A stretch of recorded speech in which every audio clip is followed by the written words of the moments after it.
Vamos a empezar entonces con los temas correspondientes, en este caso la parte de historia. Sí, ya en algún momento hemos desarrollado una clase. Mi nombre es Guyen, mis apellidos son Oña Canales. Cualquier duda, cualquier pregunta, normal, con toda confianza, para poder de esa manera sumar. ¿Sí? Estamos utilizando el material de la PRE para que no tengan mayor inconveniente, debido a que las preguntas que suelen venir en el examen de la PRE son precisamente, o están vinculadas precisamente a lo que es el temario propiamente y el material que se utiliza. Esa es la razón por la cual lo vamos a ampliar. Igual tenemos una batería de preguntas para poder consolidar todos los puntos de los temas respectivos y así no tengan mayor inconveniente, ningún problema. ¿De acuerdo? Se estuvo viendo la etapa medieval, se estuvo desarrollando la etapa final de la Edad Media. Recordemos que de forma tradicional la Edad Media se divide en tres grandes periodos o momentos: una alta Edad Media, una plena Edad Media y una baja Edad Media.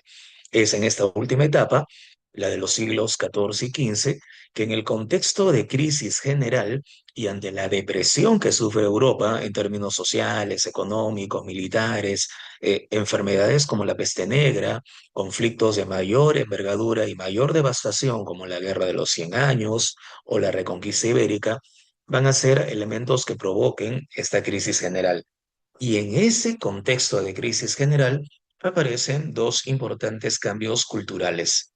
Por un lado, tendremos el humanismo como un movimiento intelectual, filosófico, literario, y por otra parte tendremos el Renacimiento como una importante transformación cultural, en ambos casos sustentados en la cultura clásica, ¿cierto?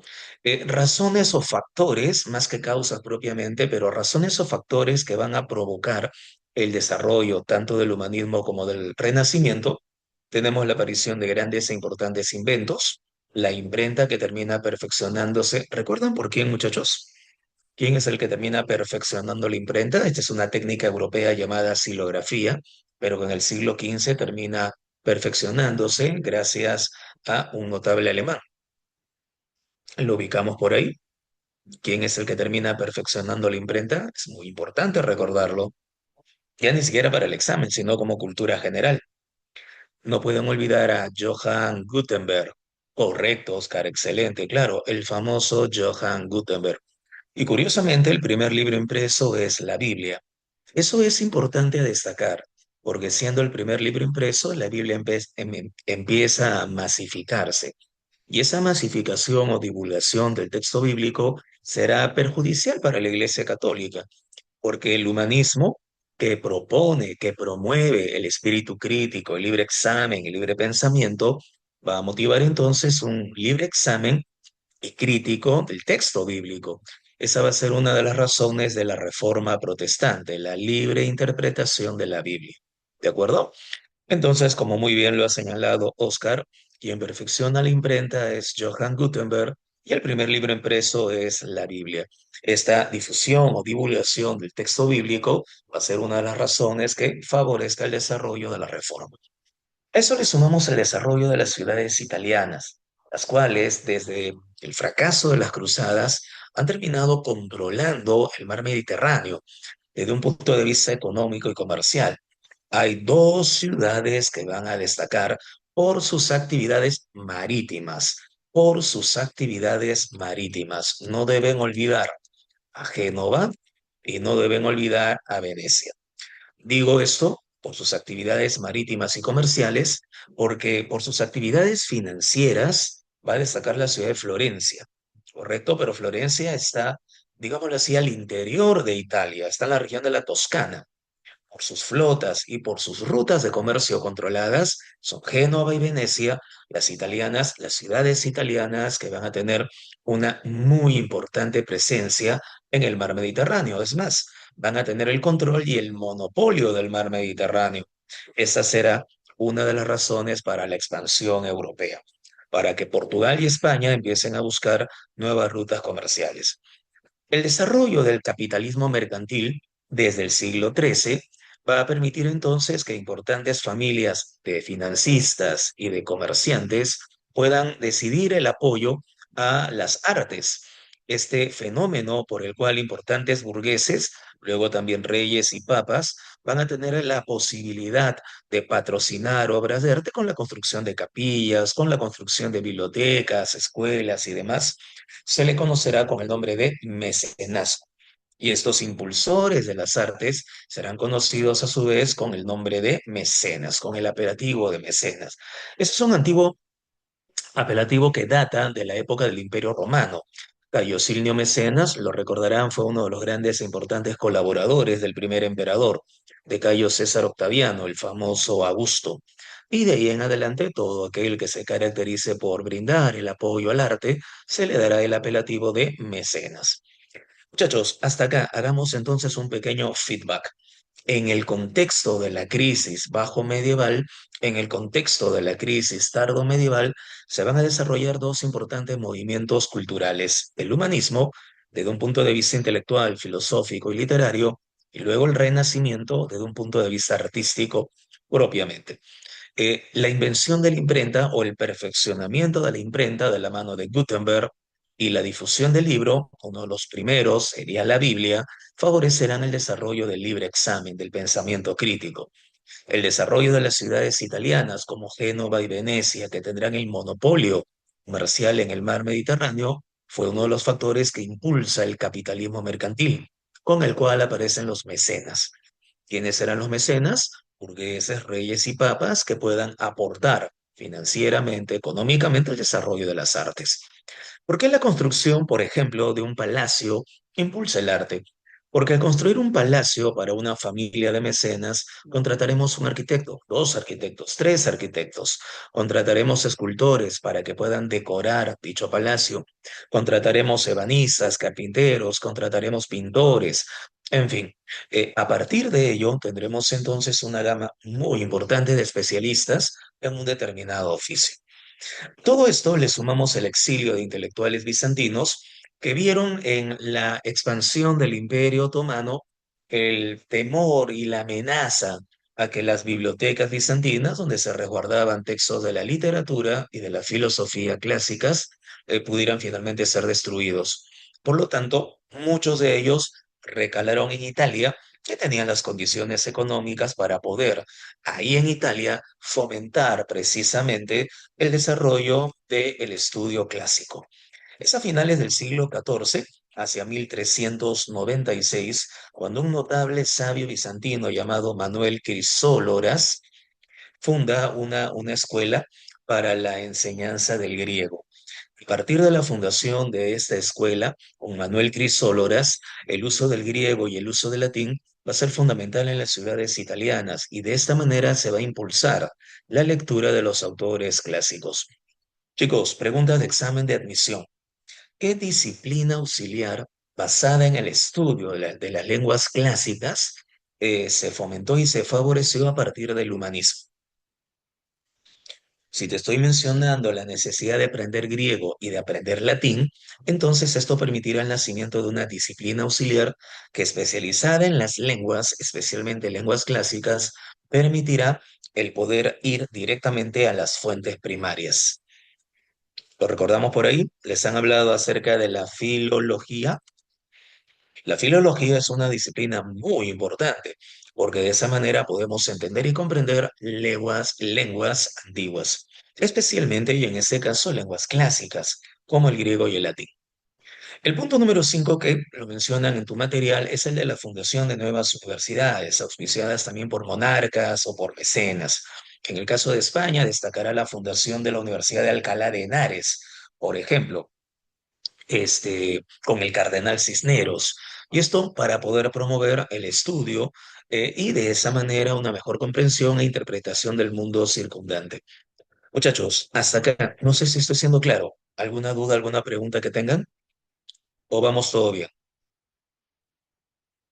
¿Sí? ¿Todo claro? ¿Todo bien? Jair, Elizabeth, excelente, ya está listo. Muy bien. La idea es que mientras vamos desarrollando seguramente lo que ustedes ya les han explicado y ya conocen, les vamos agregando algunos elementos que complementen, ¿correcto? Y de esa manera podamos fortalecer los enunciados y los temas que tenemos para nuestro examen. Esa es la idea, ¿sí? El humanismo que lo están definiendo como un movimiento intelectual que apareció en Italia, ¿sí? A fines del siglo XIV, como lo hemos mencionado, y se difundió en Europa entre los siglos XV y XVI. Una de las razones de la difusión del pensamiento humanista fue el desarrollo precisamente de la imprenta y con ello también del papel. Recuerda que el papel es un aporte chino, es un invento chino, pero que será difundido y transmitido gracias a la expansión del imperio árabe, inventado por los chinos, difundido por los árabes, ¿cierto? Eso es en el caso, por ejemplo, del papel. Pero esa es una de las razones por las cuales el humanismo termina difundiéndose por Europa, el perfeccionamiento de la imprenta y del papel. Esto trae a su vez una consecuencia. Chicos, pregunta de examen. ¿Qué institución había tenido el control de la educación en la Edad Media, en la Edad Media europea? ¿Recuerdan? La Iglesia Católica, correcto, Kate, excelente. Entonces, la lógica nos indica que con la imprenta y el papel, correcto, Elizabeth, ahora podremos divulgar fácilmente, masificar fácilmente textos de todo tipo y de todo calibre. Entonces, la Iglesia Católica pierde el control de la educación. La Iglesia Católica pierde el monopolio de la educación. Esa es una de las consecuencias de la consolidación de la imprenta y del papel. La pérdida del monopolio educativo, la pérdida del monopolio cultural e intelectual de la Iglesia Católica. Hay un término que no sé si se los han mostrado, pero es un término que hace referencia a expropiar ideas o propiedades de la iglesia. No sé si han escuchado hablar del término secularización. ¿Les han hablado acerca del término secularizar? Sí, por ahí. Porque eso se toca sobre todo cuando se habla de reforma protestante, la expropiación de los bienes de la iglesia. Es lo que hará Enrique VIII, por ejemplo, cuando pueda crear la iglesia anglicana, la iglesia de Inglaterra. Claro que sí, el término secularizar deriva del latín século, que significa siglo. El siglo hace referencia al mundo.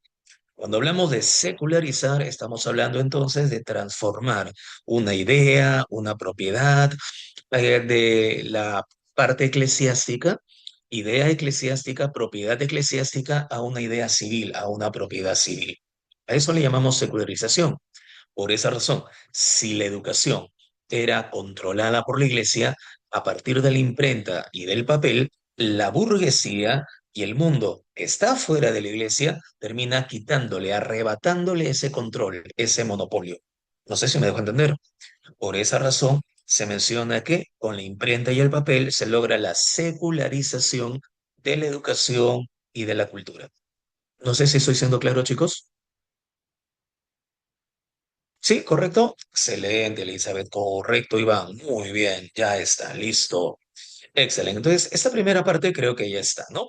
Difundido en Europa entre los siglos XV y XVI, centrado en el hombre y en un sentido racional de la vida. Hay dos elementos fundamentales. La Edad Media es la época en la cual Dios es el centro de nuestra vida y de nuestro conocimiento. Ahí hablamos de teocentrismo. ¿Cierto? La escolástica, por ejemplo, era una muestra de ello. Pero la edad moderna, por el contrario, hace referencia a que el hombre es el principal eje de la creación y por ende es el principal elemento propio de esta naturaleza. Eso también tiene que ver con la filosofía clásica, ¿sí? Y seguramente recordarán por ahí a algún notable filósofo que te hablaba del mundo de las ideas, que te hablaba de lo importante de salir de la caverna. Ah, correcto, Axel, así es, estamos hablando de Platón. Por lo tanto, el humanismo se va a inspirar y mucho en las ideas de Platón, pero además en las ideas de Plotino. Y hablamos de Plotino, hablamos entonces de la interpretación de Platón en torno a la idea del uno universal. ¿A eso cómo le llamamos? A eso le llamamos neoplatonismo. El humanismo se vincula mucho con el neoplatonismo. Muchos piensan que el humanismo, por ser un movimiento racional, reniega de Dios, y no es cierto. Por el contrario, lo que hace el humanismo es acercar al hombre a Dios. ¿Sí? Y esto es a partir del neoplatonismo. La figura humanista es sencilla. Es sencilla en cuanto a que piensa, ¿cuál es la principal creación de Dios en la naturaleza? El hombre. Por lo tanto, el hombre creado a imagen y semejanza de Dios es el protagonista de esa creación. De ahí la expresión de Protágoras de Aptera, el hombre es la medida de todas las cosas. ¿cierto? El neoplatonismo ayuda a poder entender esa, ese aforismo griego y ese planteamiento de que es el hombre el eje principal. ¿Recuerdan el famoso fresco de Miguel Ángel en la Capilla Sixtina, en donde Adán está a punto de tocar el dedo de Dios? O al revés, ¿no? Dios está a punto de tocar el dedo de Adán. ¿Sí? ¿Correcto? Se le conoce como la creación. ¿Correcto, Kate? Excelente. Ahí puedes apreciar esta idea neoplatónica de acercar al hombre a Dios. Muy bien. Por eso entre las características del humanismo destaca el antropocentrismo, la revalorización de la cultura clásica en cuanto a la literatura y la filosofía grecolatina, el rechazo de la escolástica, pero ¿en qué sentido? En el sentido de que la escolástica no admitía duda. Lo que decía el maestro escolástico era aceptado prácticamente como un dogma. Si la escolástica te dice que el cielo está arriba y el infierno está abajo, así debe ser. Si la escolástica te indica que existen ángeles y demonios, así debe de ser. No había cuestión a poder admitir alguna duda. El humanismo, por el contrario, sí, lo que plantea es un examen crítico, cuestionar, dudar, plantear. Entonces, es ahí donde se puede apreciar la diferencia entre uno y otro. En un simulacro, en el examen de San Marcos, precisamente tomaron como referencia el comparar escolástica y humanismo.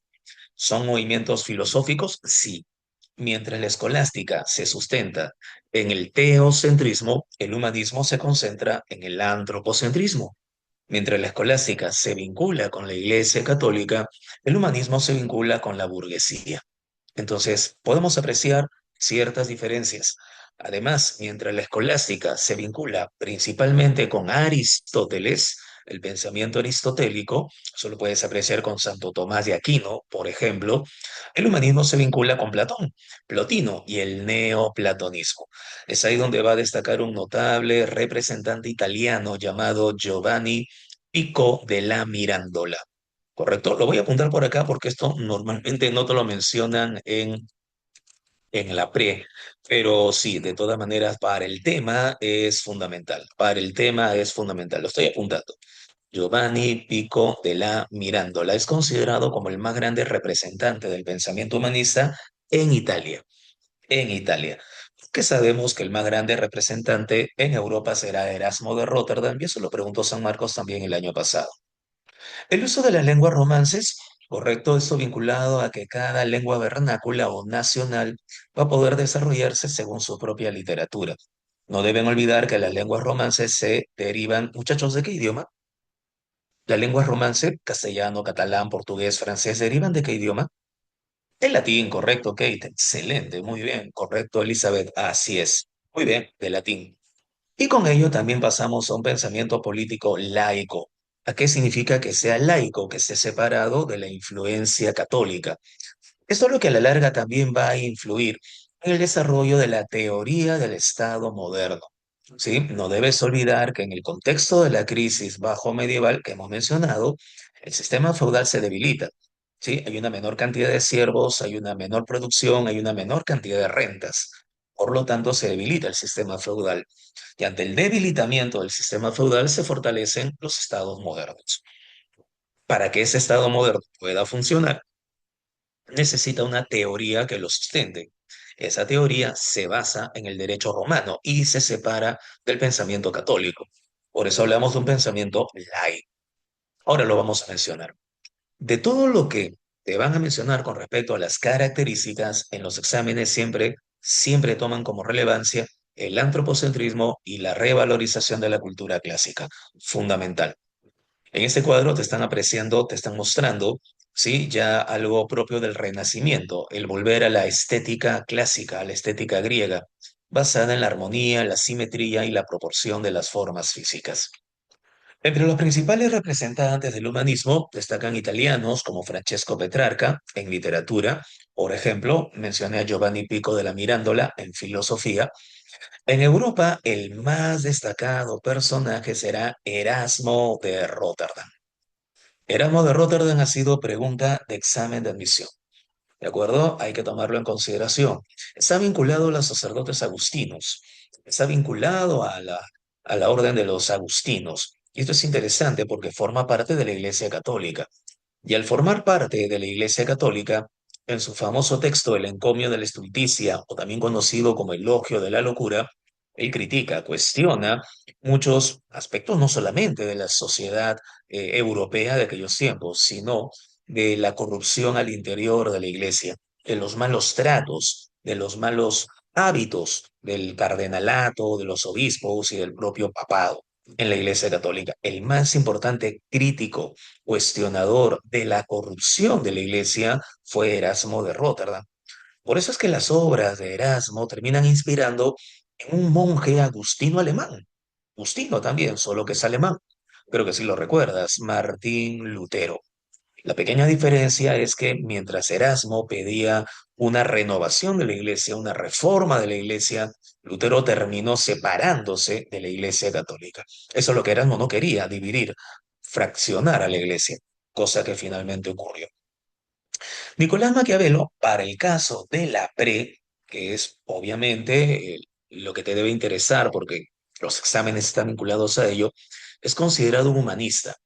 Sin embargo, en los textos tradicionales sobre este tema, Nicolás Maquiavelo es considerado renacentista, pero no te hagas tanto problema con eso. Es considerado el creador de la ciencia política moderna, en gran medida es uno de los grandes forjadores de la teoría del Estado moderno. En su obra El Príncipe, él describe cuáles son las principales características que debe tener un buen gobernante. La idea del buen gobierno, no importando qué mecanismos puedas utilizar para lograr el objetivo político de dicho gobierno, es lo que finalmente termina reduciéndose a la expresión el fin justifica los medios. Maquiavelo nunca lo escribió de manera directa, se deduce o se desprende de lo que él expone en El Príncipe. Inspirado en César Borgia, uno de los hijos del Papa Alejandro VI, e inspirado en Fernando de Aragón, otro de los personajes de la época tan reverenciados por los propios miembros de la Casa y de la Corona de Aragón, inspirado en César Borgia y en Fernando de Aragón, es que Maquiavelo le ofrece este texto a Lorenzo el Magnífico, Lorenzo de Medici.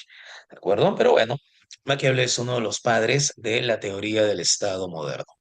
A ello se le suma Tomás Moro, canciller del rey de Inglaterra, Enrique VIII, se enfrenta al propio rey cuando Enrique pretende divorciarse de Catalina para poder de esa manera tener una excusa y crear su propia iglesia nacional. Tomás Moro terminará siendo ejecutado.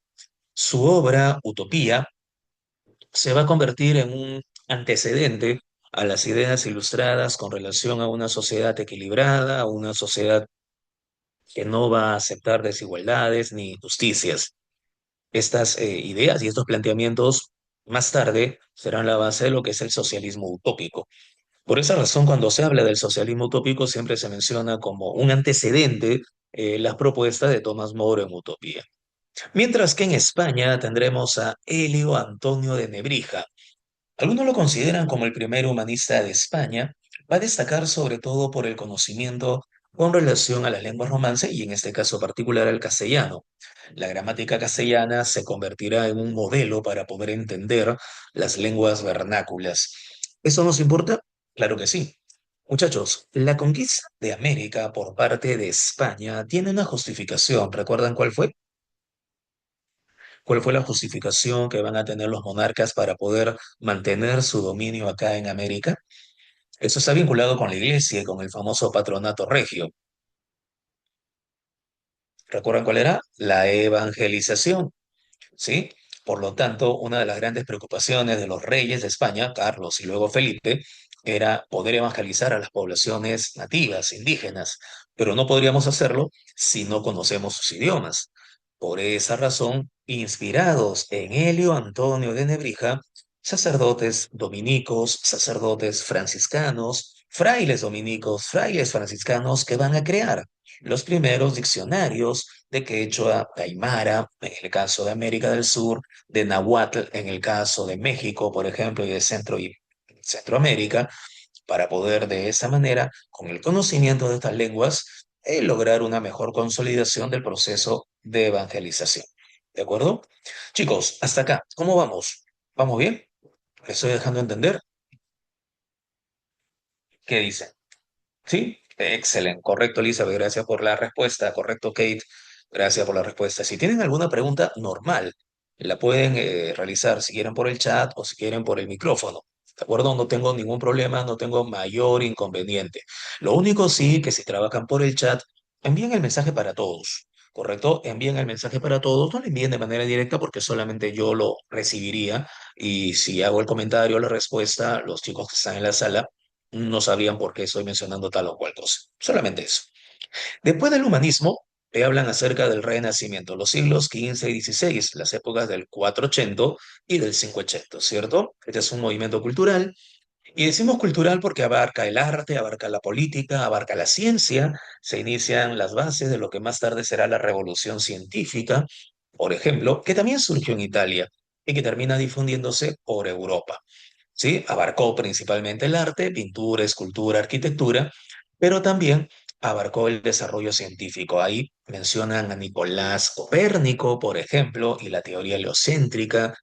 Seguramente te han mencionado a Andrea Vesalio para el conocimiento de la anatomía humana.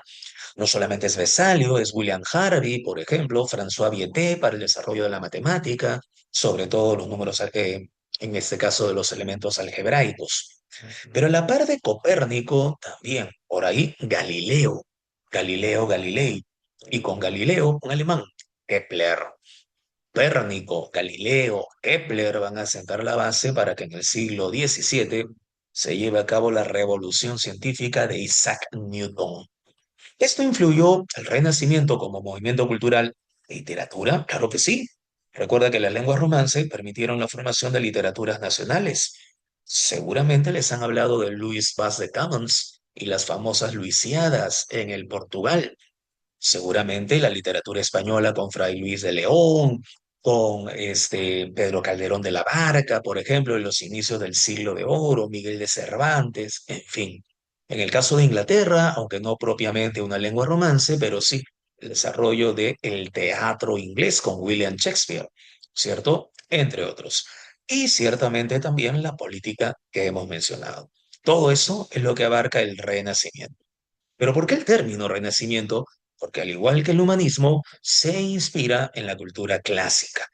Mientras el humanismo se inspira en la literatura y la filosofía grecolatina, el Renacimiento se inspira en los cánones artísticos, en la estética, la armonía, la simetría y la proporción. Por eso se exalta el cuerpo humano, ¿cierto? Al natural. Por esa razón hay muchos desnudos, ¿sí? Escultura y pintura, normalmente, sobre todo escultura, suelen representar desnudos humanos. ¿Se inspira en los valores estéticos? Claro que sí. Esa armonía, simetría y proporción permite el desarrollo de la matemática y en este caso de un número, una constante que simboliza precisamente la divina proporción. No sé si han escuchado hablar de el número áureo, la sección áurea. ¿Sí? Esto sobre todo me parece que los ingenieros o los que van a ingeniería lo deben de conocer.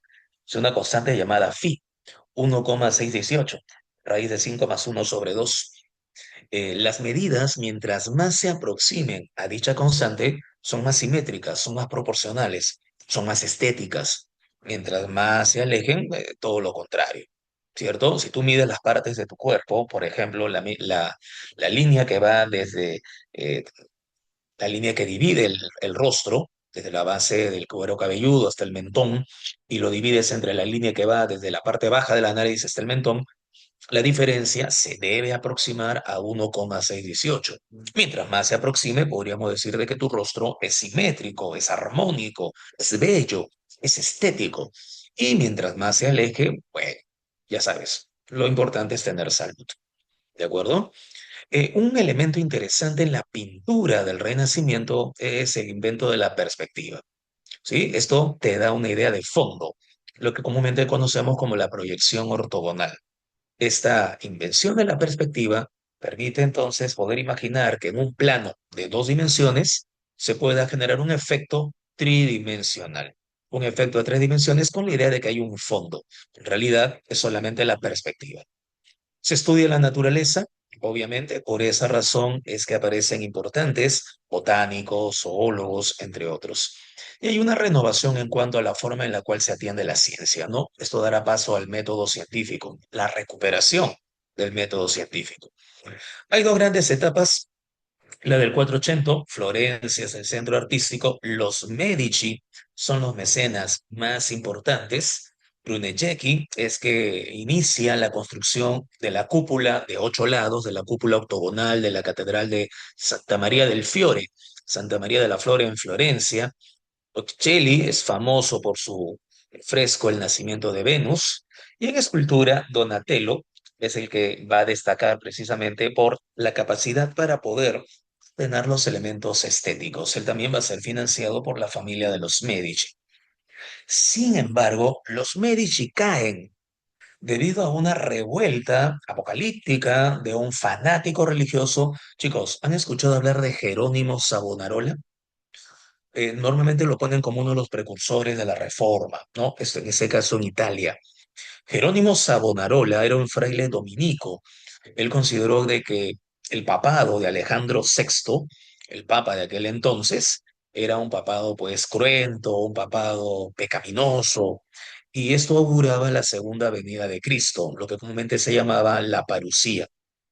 Esa doctrina apocalíptica es lo que motivó una revuelta religiosa y fanatizada en Florencia que terminó tumbando a los Medici. Por eso es que para el siglo XVI, Florencia deja de ser el centro artístico por excelencia y este pasa a Roma, donde los papas empiezan a invertir en la ampliación de la Basílica de San Pedro, la decoración con esculturas y pinturas, y para eso contrataban pues a los artistas más caros. Uno de ellos era precisamente Miguel Ángel Buonarroti, famoso por esculturas como el David, como la Piedad, el Moisés, pinturas, los famosos frescos de la Capilla Sixtina, ¿sí? Dentro de la Basílica de San Pedro. Este es uno de los cuadros más famosos de la historia, la Gioconda o el retrato de Mona Lisa, ¿cierto? Acá se puede apreciar, por ejemplo, la idea del fondo y el esfumato, como la técnica que usó Leonardo para poder de esa manera darle ese halo de misterio al retrato de Mona Lisa. Rafael Sanzio fue famoso y San Marcos ha preguntado por la Escuela de Atenas. La Escuela de Atenas es la que nos permite apreciar una gran cantidad de filósofos e intelectuales del mundo antiguo, pero lo más resaltante es el uso de la perspectiva. ¿De acuerdo? Se puede apreciar la escuela hacia el fondo y los personajes que están esparcidos en un primer plano. Esto lo preguntó San Marcos. Muy bien. En ese contexto de humanismo y de renacimiento se produce la más grave crisis de la Iglesia Católica. La Iglesia había pasado en realidad desde sus inicios, siglo IV, tras el Concilio de Nicea, por varios momentos álgidos, por importantes problemas, las herejías cristológicas, por ejemplo, de los primeros siglos de la Edad Media, procesos de enfrentamiento como el cisma de Oriente en el siglo XI o el cisma de Occidente entre los siglos XIV y XV. Sin embargo, de una u otra manera, la Iglesia había salido victoriosa de esos procesos. Pero con la Reforma Protestante no fue así. Ah, correcto, Kate. La técnica del claroscuro hace referencia a un movimiento cultural que aparece después llamado barroco, en donde los personajes centrales tienen más iluminación con relación a los personajes adyacentes o complementarios. No sé si alguien nos puede ayudar por ahí y nos puede colocar en el chat el siguiente cuadro, la siguiente pintura titulada Lección de Anatomía de Pablo Rembrandt, el famoso pintor holandés. Si alguien por ahí puede buscar Lección de Anatomía de Rembrandt, más o menos para que desde el chat podamos apreciar y comentarles eso. Los personajes centrales dentro del cuadro están más iluminados con relación a los personajes adyacentes que están alrededor de. A eso se le conoce como la técnica del claroscuro.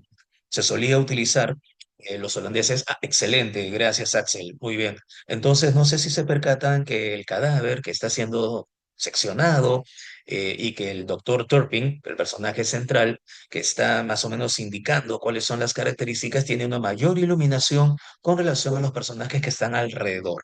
Esa es la técnica del claroscuro. Eso, por ejemplo, también se puede apreciar en cuadros de Rubens o en los cuadros de Diego de Velázquez, el famoso pintor español. Todo eso corresponde con el barroco en el siglo XVII. Hey, no sé si he respondido a tu pregunta. Excelente, lo máximo. Gracias, Axel, también por la colaboración. Entonces, la reforma es en realidad la más grave crisis que la Iglesia Católica va a tener que afrontar. ¿Hay antecedentes? Sí, el cisma de Occidente que dividió a la Iglesia entre 1379 y 1418 eh, generó que el mundo se diera cuenta de que dentro de la iglesia habían enfrentamientos políticos y económicos. Hubo un momento en el cual los cardenales franceses quisieron mantener la sede papal en la ciudad francesa de Aviñón, mientras que los italianos retornaron a Roma. Eso motivó entonces la separación, un papa en Aviñón, Francia, y otro en Roma, Italia. Después de 40 años, a través del concilio de Constanza, finalmente se logró reunificar a la iglesia y aceptar un solo papado, el de Martín V. El problema es que de ahí en adelante la trascendencia de la autoridad pontificia decayó. Estos papas se dedican básicamente a cuestiones políticas, se comportan como monarcas, quieren acumular riquezas. El prestigio del papa decae. Pregunta de examen de admisión en San Marcos. Una de las consecuencias del cisma de Occidente fue el desprestigio del pontífice romano, el desprestigio y la decadencia de la autoridad pontificia. Por eso es que a lo largo del siglo XV los papas van a ser muy cuestionados, muy criticados, cosa que en la Edad Media era no tan ocurrente, ¿sí? Porque la autoridad pontificia era como si fuese la autoridad de Dios. A eso le sumamos la aparición de algunos representantes, como John Wycliffe, que tradujo la Biblia al inglés. Esto fue una crítica constante. Los seguidores de Wycliffe fueron llamados por la Iglesia Católica lolardos, que en inglés antiguo se traduce como mala hierba.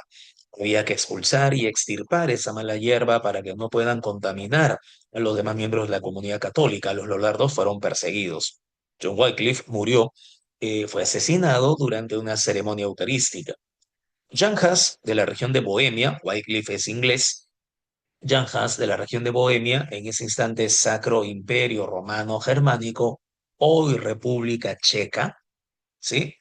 Señalaba la importancia de los concilios y de quitarle la autoridad al pontífice que, siendo humano, cometía muchos errores. Las ideas de Jan Hus fueron consideradas heréticas. Fue invitado con un salvoconducto para que vaya al concilio de Constanza, que en ese instante estaba discutiendo el problema del cisma, pero en el concilio lo traicionan porque le habían dicho que no lo iban a apresar, terminan apresándolo y terminan enviándolo a la hoguera. Esto provocó una reacción nacionalista en Bohemia, lo que será conocido como las guerras husitas. El cisma de Occidente desprestigia al pontífice y a la autoridad de los papas romanos. Wycliffe y Hus plantean críticas y cuestionamientos a la doctrina católica y a la autoridad del papa. ¿De acuerdo? Y obviamente al ser eliminados, fueron convertidos en víctimas. La reforma fue un movimiento de renovación espiritual, pero también político. Ojo, no solo fue renovación espiritual, también fue un movimiento político.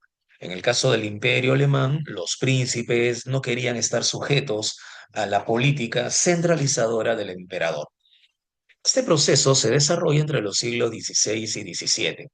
Pone fin a la supremacía cultural y política de la Iglesia Católica y una de sus principales consecuencias fue la creación de las llamadas iglesias protestantes.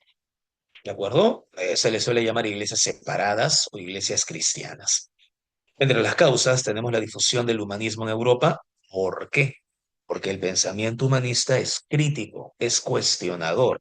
Recuerda que se va a cuestionar la doctrina de la iglesia y se va a cuestionar la autoridad del Papa.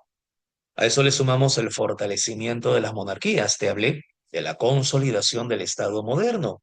Te hablé de la secularización. Esto es la expropiación de los bienes y de las ideas de la iglesia, ¿cierto? Las monarquías quieren fortalecerse aún más expropiando los bienes de la iglesia católica. Eso se le llama secularización. Bueno, acá le ponen secularismo, ¿de acuerdo? Y bueno, tenemos la corrupción del clero. Estas son las causas más importantes. Hay otra que fue pregunta de examen de admisión en San Marcos. ¿Y cuál es? El ascenso de la burguesía mercantil. ¿Y por qué? ¿Qué onda? Lo que pasa es que si tú lees el texto bíblico y especialmente los evangelios, cuestionan mucho a la riqueza y se cuestiona mucho a los ricos. La burguesía mercantil necesitaba una nueva doctrina que pueda justificar su riqueza. ¿sí? Esa va a ser una de las razones por las cuales el calvinismo termine expandiéndose por gran parte del continente europeo, especialmente en aquellas zonas de gran e importante producción, de zonas de gran desarrollo económico. El calvinismo, que planteaba la predestinación, va a ser utilizado como excusa de la acumulación de riqueza. ¿Por qué tengo tanta riqueza? ¿Por qué me va bien en los negocios? Porque estoy predestinado. ¿De acuerdo? Y ese es uno de los puntos morales base para el desarrollo del capitalismo en el mundo moderno. Pero bueno, no te hagas tanto problema. Para el examen seguramente te van a preguntar por la difusión del humanismo en lo ideológico, el fortalecimiento de las monarquías y la secularización en lo político, la corrupción del clero y el ascenso de la burguesía mercantil en lo económico, ¿no? El detonante lo conocemos, la venta de las indulgencias. Esto a merced del Papa León X, el Papa quería terminar de construir la cúpula de la Basílica de San Pedro y decide una venta especial de las indulgencias, que no es propiamente el perdón de los pecados, como muchos creen, es la disminución de las penas temporales, ¿sí? Y del sufrimiento en el purgatorio. Como diría Johann Tetzel, el famoso fraile dominico que va a vender las indulgencias en Alemania, por esa razón se le llamó el mercader de las indulgencias. Cuando escuches el sonido de la moneda caer en la caja de indulgencias, un alma saldrá del purgatorio e irá al cielo, ¿no? Florero el tipo. Pero bueno, ¿quién es el que finalmente se opone a todo esto? Martín Lutero. Martín Lutero va a difundir 95 tesis, especialmente en las universidades de Alemania. Lo que pretende Martín Lutero, el tipo era un intelectual, lo que pretende Martín Lutero es un debate filosófico, un debate teológico para dar comienzo a una reforma dentro de la iglesia. Eso de que clavó las 95 tesis en las puertas de la Catedral de Wittenberg, eso es algo que se colocó dentro de la historia para romantizarlo. Nunca ocurrió en realidad. Sí, él nunca clavó las 95 tesis en las puertas de la Catedral de Wittenberg, ¿no? Eso se convirtió en leyenda tiempo después, pero fue para romantizar lo que hizo Lutero. Lo que a Lutero le interesaba era un debate, una discusión teológica, filosófica. Y a partir de ello, la reforma luterana en Alemania cobra valor. Ojo, las 95 tesis es solamente el comienzo. Lutero va a tener varios libelos, panfletos y textos de donde se nutre su doctrina. El llamamiento a la nobleza cristiana de la nación alemana, por ejemplo, donde él pide que el emperador pueda iniciar una reforma dentro de la propia Alemania y donde señala que todos y cada uno de los cristianos estamos llamados a ser sacerdotes. Y, por ejemplo, rechaza el voto de castidad. Más tarde, en otro texto titulado De la cautividad babilónica de la Iglesia Católica, rechaza los sacramentos. Solamente acepta dos, el bautismo y la Eucaristía. Y en un tercer texto titulado De la libertad interior del cristiano, es donde señala de que la fuente de salvación es la fe. ¿De acuerdo? Así es que las 95 tesis marcan el inicio, pero obviamente no lo es todo. Tengan cuidado con ese detalle. ¿Cuáles son los fundamentos del luteranismo? La fe, la única fuente de salvación, la Biblia, única fuente de fe. Sí, yo lo resumo siempre en este término que aunque parezca engorroso por ser latín, no te hagas tanto problema. Sola fide, sola escritura, que es lo que señalaba Lutero. Solo la fe y solo la escritura. ¿Sí? A través de la fe me salvo y a través de la escritura entiendo y comprendo a Dios. Sí, creo que está fácil. Sola fide, sola escritura. ¿De acuerdo? No admite las jerarquías eclesiásticas, algo que tampoco hará Calvino. Suprimió las imágenes, para ellos que no están en el texto bíblico, esto es una idolatría y eso es un pecado abominable. Se rechaza el culto y la veneración a la Virgen y a los santos, no los considera como venerables. Perdón.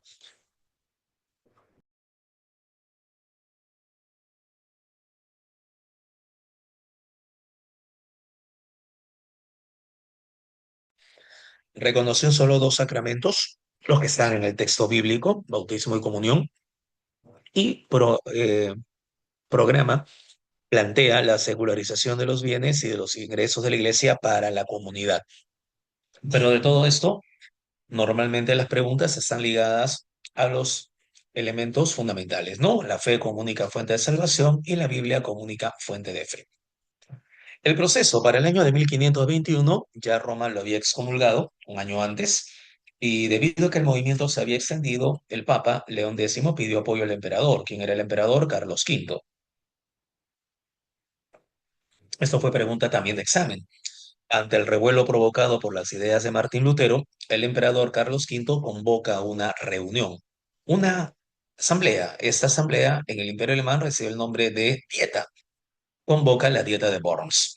Y es en esa Dieta de Worms donde Carlos le pide a Lutero que se retracte. Lutero dice, no, no lo voy a hacer, salvo que me demuestres Biblia en mano que estoy equivocado. Si me demuestras Biblia en mano que estoy equivocado, me retracto. Obviamente no se lo pudieron demostrar, así es que Carlos tuvo que desterrarlo.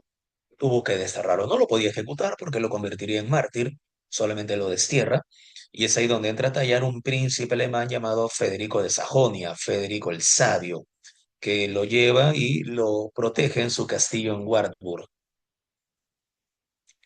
Es en Wartburg donde Lutero traduce la Biblia al alemán y es ahí donde rompe finalmente con la Iglesia Católica. En ese instante, el problema deja de ser religioso para convertirse en un problema político. ¿Por qué? El emperador Carlos V, que tiene posesiones en gran parte de Europa, sumado a América y otras posesiones en Asia, quiere mantener una política centralizadora. Los príncipes alemanes, en su mayor parte todavía señores feudales, quieren mantener autonomía, independencia, y vieron en Martín Lutero una especie de pivote, valga la expresión, para que puedan ellos enfrentarse al emperador, a Carlos V. ¿De acuerdo? Eso motivó dos reuniones más, las dos llevadas a cabo en la ciudad de Spira, si quieres llamarla de esa manera. Una primera en 1526, donde Carlos tiene que aceptar lo que los príncipes le están planteando. En ese instante, Carlos se está enfrentando al rey de Francia, Francisco I, y tuvo que aceptar. Pero 3 años más tarde, en la segunda dieta de Spira, segunda dieta Spire, ¿sí? Es acá donde finalmente lo que antes Carlos había aceptado, ahora lo rechaza. ¿Sí? Y los luteranos protestan contra las resoluciones emanadas. Por eso Carlos les llama protestantes.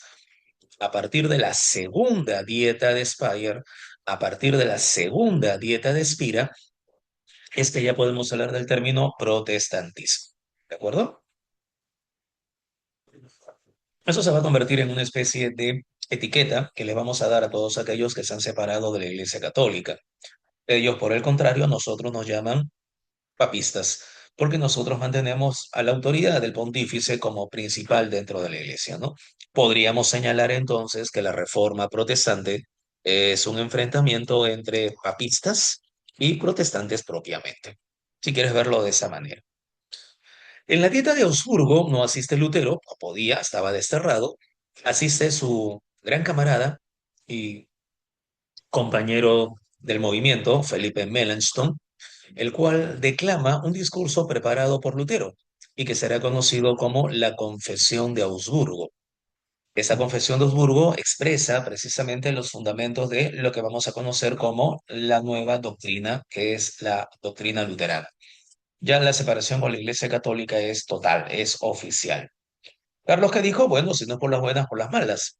Entonces, guerra contra los luteranos. Esto genera una guerra de religión en la cual se van a enfrentar la Liga de Esmalcalda, príncipes luteranos, ¿sí? Y en donde va a destacar Federico de Sajonia, por ejemplo, Federico el Sabio, y la Liga de Nuremberg, donde vamos a tener como uno de sus principales personajes precisamente al emperador, a Carlos V, y luego Mauricio de Sajonia, que finalmente termina cambiándose de bando. La guerra duró 24 años y culminó con la firma de la Paz de Augsburgo. Con la firma de este tratado de paz, los luteranos se imponen. ¿Qué cosas logran? Logran que cada príncipe alemán pueda elegir su religión, obligando a que sus súbditos tengan que tener esa misma religión. Me explico mejor. Si el duque de Sajonia, por ejemplo, el príncipe de Sajonia decide ser luterano, todos los habitantes de Sajonia tendrán que ser luteranos, y si no lo son, tendrán que emigrar. Entonces, esto genera cambios migratorios, sociales, políticos en el Imperio Alemán.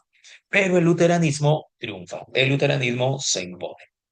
En el caso de Suiza, se destaca la presencia de un francés, Jean Calvin. Jean Calvin, Juan Calvino, era francés, solo que debido a unos problemas en Francia tuvo que salir de ahí y refugiarse en Suiza. La institución de la religión cristiana se va a convertir en un manifiesto para el calvinismo. En Suiza, Calvino hace una carrera política y llega a ser burgomaestre, alcalde de la ciudad de Ginebra. Es así como, siendo alcalde, Calvino establece un gobierno dictatorial que será conocido con el nombre de el Consistorio. Desde Ginebra y a partir de este sistema de gobierno teocrático, Calvino difunde su doctrina. Entre los fundamentos más importantes es que el tipo fue más extremista, más radical que Lutero. Sí, Calvino verdaderamente fue intransigente e intolerante. El término puritano, por ejemplo, es el que se va a utilizar en Inglaterra y hace referencia precisamente a esta intolerancia e intransigencia de los que seguían la doctrina de Calvino. Pero lo más importante, pregunta de examen pre-San Marcos, es que Calvino acepta la predestinación como base de su pensamiento. Juega con analogías. Para Lutero es la fe, para Calvino es la predestinación. ¿De acuerdo? Mientras el luteranismo se apoyó principalmente en los príncipes y en las clases altas señoriales, el calvinismo se apoyó principalmente en la clase media, en la burguesía, en esta burguesía mercantil que termina justificando su poder económico y su riqueza gracias precisamente a la predestinación. ¿Qué onda con Enrique VIII? Enrique VIII no crea una doctrina, el tipo es ambicioso. En términos políticos, quiere consolidar el Estado bajo su autoridad y sabe que la Iglesia Católica pues es un estorbo. Entonces quiere dominar a la Iglesia. Lo del divorcio con Catalina de Aragón es solamente una excusa, una justificación. Sabe que se lo van a negar, pero él insiste. Se enfrenta al Papa Clemente, Clemente VII, el cual finalmente termina excomulgándolo. Y para 1534, con el apoyo del Parlamento, Enrique logra se promulgue el Acta de Supremacía. Pregunta de examen de la presa San Marcos. Con el Acta de Supremacía, Enrique logra la creación de una iglesia nacional, la Iglesia Anglicana.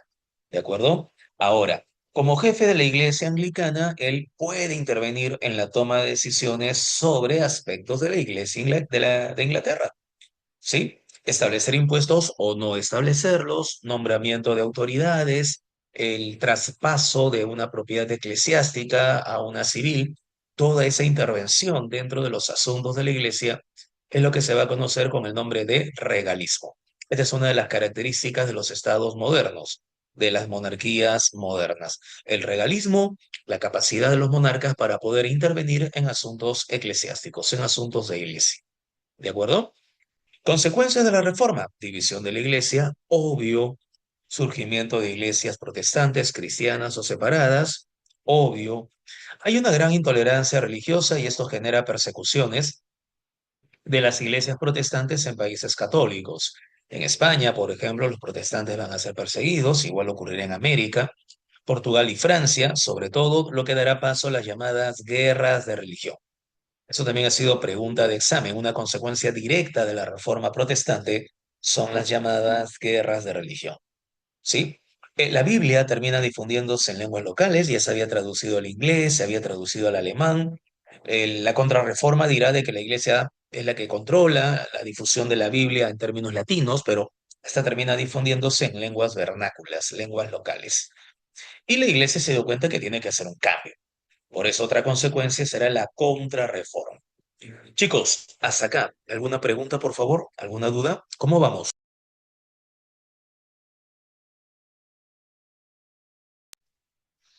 ¿Están ahí? Sí, profesor. Chicos, los invocamos por Ouija. Ah, ok, listo. Si no, ya íbamos a poner la Ouija para poder convocarlos. Correcto, Elizabeth. Correcto, Jair. Correcto, Dayan. Correcto, Jair. Excelente. Chévere. Esta es una imagen del famoso Concilio de Trento, ¿sí?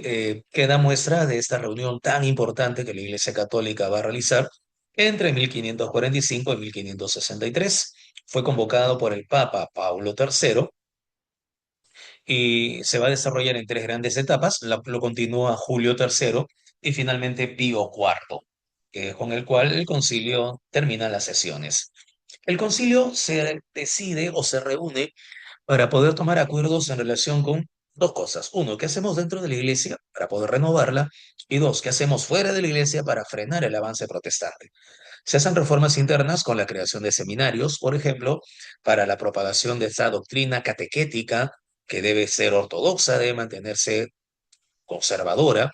Ahí van a tener mucho que ver los jesuitas. Se van a encargar de difundir esa doctrina propia de la iglesia. ¿Sí? Se instauró una pastoral más rígida, más controladora. Tiene que haber mucho que ver con la idea del Estado moderno, en este caso ligado a la iglesia. No te hagas tanto problema. El Concilio de Trento, reunión importante, con dos objetivos. Renovar a la iglesia en lo interno, frenar a los protestantes en lo externo. ¿Cuáles son los instrumentos de la contrarreforma? Tenemos la creación del índex, que es la redacción de libros que deben quedar prohibidos para que sean leídos por los católicos. Esto los corrompe. Muchachos, ¿eso significa entonces que la Iglesia Católica está apelando a la censura para frenar la difusión de ideas protestantes? Sí. Una de las armas o herramientas que usará la Iglesia en la modernidad será la censura, para poder evitar de esa forma, de esa manera, la difusión del protestantismo. Pero además de eso, se crea la Inquisición romana, ¿sí? La llamada Congregación del Santo Oficio. Hoy en día existe, ciertamente, pero con otro nombre. ¿Sí? Desde 1965 se le conoce como la Congregación para la Doctrina de la Fe, que es la que revisa si por ahí algún sacerdote publica algo y si va bien o no con la doctrina católica. Desde hace 3 o 4 años, si no mal recuerdo, ya no se le llama propiamente Congregación para la Doctrina de la Fe, se le llama Dicasterio para la Doctrina de la Fe, ¿no? Eso ya en tiempos del Papa Francisco. Pero la Inquisición como tal se mantiene, pero con la idea de poder mantener el control acerca de qué es lo que se publica y evitar de esa manera que haya unas disensiones dentro de la doctrina, grietas dentro de la doctrina. A la par de la Inquisición romana nace también la Compañía de Jesús. Chicos, ¿recuerdan quién es el fundador de la compañía? Es bastante conocido, ¿ah? Tiene nombre de universidad, ¿no lo ubican? Es muy importante recordarlo, y eso ya como cultura general. San Ignacio de Loyola. San Ignacio de Loyola es el fundador de la Compañía de Jesús y sus miembros van a ser llamados jesuitas. Creo que los puedes recordar sobre todo porque acá en América van a tener una gran influencia en la educación, además de tener una importante cantidad de posesiones y de propiedades, sobre todo haciendas y obrajes.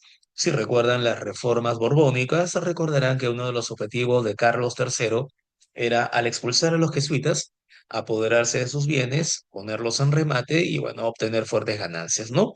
La oficina de temporalidades fue una de las razones o fue una consecuencia de ello.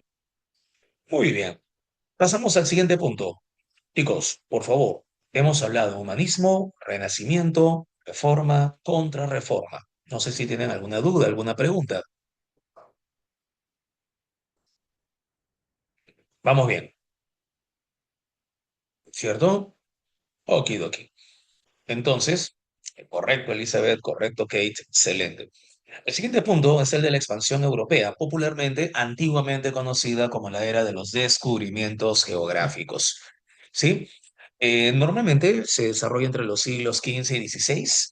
Los siglos XVII y XVIII son más de exploraciones, pero en otro marco, no propiamente en los objetivos iniciales de la expansión. Pero bueno, acá lo están considerando hasta el siglo XVIII. Siglos XV y XVI, la expansión europea. Este mapa hace referencia a la primera circunnavegación, iniciada por Hernando, o Fernando, si quieres llamarlo de esa manera, es portugués, Hernando de Magallanes, en 1519. Él muere en las Filipinas y le suceden una serie de autoridades propias de la expedición hasta que al final quien recae como, digámoslo así, líder de los que quedaron de la expedición fue Juan Sebastián Elcano, quien retornó a Sevilla en 1522. Pero el objetivo no era propiamente hacer un viaje de circunnavegación. Carlos V, cuando contrata a Hernando de Magallanes, con el cual firma la capitulación de Valladolid, lo contrata porque tenía la intención de buscar una forma de cruzar América. Ya se habían dado cuenta de que América era un territorio que no eran propiamente las Indias.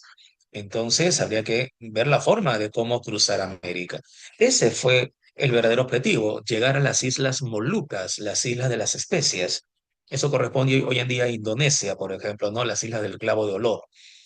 Y bueno, Magallanes llegó hasta la parte más meridional de nuestro territorio. Chicos, ¿se ve el cursor? ¿Se aprecia el cursor? Sí, ah, ya, bacán, bacán, bacán, excelente. Entonces, eso es una gran ayuda. Les comentaba, Magallanes llega hasta la parte más meridional de nuestro continente, lo cruza, ese estrecho llevará su nombre, Estrecho de Magallanes, y luego arriba las Filipinas. Chicos, esta parte es muy importante. Estas son las Filipinas, eso es Singapur, aquí está Indonesia y para este lado está Malasia. ¿Sí? Este recuadro más o menos tapa lo que es Malasia. Hay un estrecho muy importante, el estrecho de Malaca, que va a ser dominado por los portugueses. Las Filipinas la llamaron de esa manera porque en honor al rey Felipe II se adjudicó su, su posesión, su propiedad, ¿sí? La fundación de Manila, capital de las Filipinas, permitió entonces que este territorio se convierta en el punto de encuentro con, muchachos, estoy señalando a China. Esta es la parte sur de China. Esta es Taiwán, ¿sí? Vamos a ver si podemos, creo que sí, un poquito más. Ajá. Esta zona, esta es la isla de Taiwán, esta es la parte sur de China, esta es la zona del delta del río de las Perlas. No sé si lo ubican o les han hablado del delta del río de las Perlas. Aquí está el puerto de Macao, colonia de Portugal. Al frente está Hong Kong, se va a convertir en una de las principales colonias de la Gran Bretaña en el siglo XIX. Y un poquitín al norte de ese delta está Guangzhou, que conocemos también con el nombre de Cantón. Creo que ustedes recuerdan Cantón porque siempre lo vinculan con los chinos culíes que llegaron en el siglo XIX, ¿cierto? Entonces, esta es la zona del delta del Río de las Perlas. Macao, Hong Kong y Cantón son los que van a tener el contacto comercial con las Filipinas. Desde China, la porcelana, la seda y otros productos llegaban a Manila y desde Manila en unas cuantas embarcaciones conocidas como el Galeón de Manila, finalmente llegaba hasta América, hacia el Virreinato de Nueva España, México. La plata de México, metal precioso, la plata de las minas de Guanajuato, Pachuca, ¿sí? Zacatecas, llegaba a China precisamente a partir de las Filipinas. Por eso las Filipinas se convirtió en uno de los puntos más destacados para el imperio colonial español. ¿De acuerdo, muchachos? No deben olvidar el galeón de Manila. Lo voy a apuntar acá. El famoso galeón de Manila. Muy bien, por lo menos estuvo hasta el siglo XIX. ¿A qué puerto llegaba? Acapulco. De ahí transitaba por México y salía por el otro lado, lado del Atlántico, por el puerto de Veracruz. ¿Sí? Entonces, desde Acapulco, Veracruz y de ahí España. El detalle está en que no solamente llegaba la plata de México hacia China y de México a España, llegaba también la plata de Potosí. Muchachos, si hay mucha plata que llega al continente europeo, ¿qué crees que pasó con el valor de la moneda? ¿Se apreció o se devaluó? Si no me equivoco, se depreció, ¿no? Correcto, muy bien. Eso originó un proceso económico, correcto, Elizabeth, se devaluó también, que será conocido como la revolución de los precios. ¿Sí? Ese proceso de ascenso y descenso de los precios de los bienes inmuebles se debía precisamente al volumen de plata que llegaba de América. Muy bien. ¿Cuáles son las causas que motivan esta expansión europea? En la PRE todavía siguen colocando lo de la toma de Constantinopla y el bloqueo de las rutas comerciales hacia Oriente. Es más, me parece que han puesto una lecturita acá con respecto a ello, ¿no? Claro, pero esta lecturita es una enciclopedia, ¿no? Del comercio. Pero bueno, no es exacto, ¿sí? Porque, ¿a qué me refiero?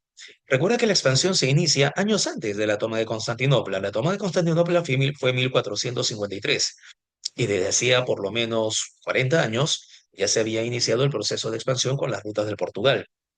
Lo que ocurre con Constantinopla y la expansión otomana no es tanto que haya bloqueado las rutas, porque a los otomanos no les convenía y porque tampoco controlaban todas las rutas. En ese instante las especias pasaban por el Océano Índico de la India, Océano Índico, Mar Rojo, Canal de Suez, Istmo de Suez, todavía no hay canal, Alejandría, en Egipto, era uno de los puertos más importantes y no lo controlaban los otomanos, lo controlaban los turcos mamelucos. por ejemplo, no los otomanos, sino los mamelucos. Y de ahí los italianos, te comenté de Génova y Venecia. Lo que van a hacer los turcos es poner tarifas, poner una mayor cantidad de impuestos y controlar aduanas. Entonces, no es tanto que hayan bloqueado las rutas, sino que las hacen más caras. ¿De acuerdo? Entonces, lo más exacto o adecuado sería que toma de Constantinopla y la expansión otomana lo que logran es encarecer las rutas comerciales. Pero bueno, no te hagas tanto problema. Si en el examen te dice que los turcos bloquearon la ruta con la toma de Constantinopla, bueno, habría que marcarlo, pero no es exacto. ¿Me he dejado entender, muchachos? ¿Se entendió? Ah, correcto, ya está. Excelente. Muy bien, correcto, Elizabeth, correcto, Yair. La expansión económica de Europa está vinculada con la expansión mercantil. Para poder mantener un gran volumen de intercambio se requiere una mayor cantidad de monedas. Por eso la necesidad de metales preciosos, oro y plata. A eso le sumamos inventos y nuevos conocimientos, la brújula, que ya se conocía desde el siglo XI, siglo XII, pero acá se perfecciona. Las carabelas fueron instrumentos importantes en cuanto a la navegación. La cartografía se destaca por la elaboración de mapas cada vez más sofisticados. Esto lo ha preguntado San Marcos. ¿Qué son los portulanos? Son cartas náuticas, ¿sí? En esa época sería una especie de Google Maps, ¿sí? Es tu Waze, para poder ubicarte por dónde ir, por dónde no ir, dónde están los cabos, dónde están los puertos, los faros, ubicarte. Esos eran los portulanos, ¿de acuerdo? Pero hay otro detalle, que también se requería mano de obra esclava. No solamente el encarecimiento de las rutas comerciales, sino también la expansión comercial mercantil que requería metales preciosos, inventos y nuevos conocimientos, la necesidad de mano de obra esclava africana para reemplazar a la mano de obra que había desaparecido por la crisis bajo medieval, una gran cantidad de siervos que habían desaparecido, habían migrado por la peste negra, ¿cierto? Y a todo ello le sumamos también el monopolio italiano en el Mediterráneo. Todo esto explica mejor por qué Portugal y España se lanzaron a los viajes de exploración. De aquí en adelante es fácil porque la PRE no se hace tanto problema, te va a mencionar algunos personajes como Bartolomé Díaz, que es el que llega a bordear el Cabo de la Buena Esperanza. Con Bartolomé Díaz y el bordear el Cabo de las Tormentas, luego llamado Cabo de la Buena Esperanza, se dan cuenta los portugueses que sí era factible llegar a la India bordeando África. ¿De acuerdo? Vasco da Gama es el que finalmente arriba a la India, llega a Calicut. Y hay un pequeño detalle con esto. Me parece que en una de tus preguntas en la pre señalaron de que él bordea África y no es exacto, no bordea África propiamente. Él tiene la intuición de que así como en el norte hay vientos que van de oeste a este, en el sur deben haber vientos que vayan de este a oeste. Entonces, esa intuición hace de que entre mar adentro, por acá creo, aquí estaba el mapita, aquí. Entonces él entra mar adentro, se aproxima al Brasil y los vientos de acá, de esta zona, lo empujan hacia el otro lado. O sea, su intuición era correcta. Si acá hay vientos que van de un lado a otro, en el sur deben haber vientos que vayan en sentido contrario. Entonces, esa intuición hace de que finalmente desde acá se impulse y logre finalmente llegar hacia el Océano Índico. Sí, pero bueno, si te dicen bordea África, bueno, no es tan exacto, no es exacto en realidad, pero ya está. Llega a la India, no te hagas tanto problema. Con Vasco da Gama llega a la India. Portugal se convierte otra vez en el centro distribuidor de especias. Lisboa va a destacarse de esta manera. Empieza el monopolio comercial de las especias por parte de Portugal. Crea una institución monopólica, la Casa da India o Casa de la India, que luego España va a imitar con la Casa de Contratación de Sevilla. Mientras tanto, en España tenemos a don Cristóbal Colón, que es el que arriba el continente americano. Chicos, ¿quiénes son los que apoyan a Cristóbal Colón? ¿Recuerdan? ¿Qué soberanos? ¿Qué reyes? ¿Qué monarcas?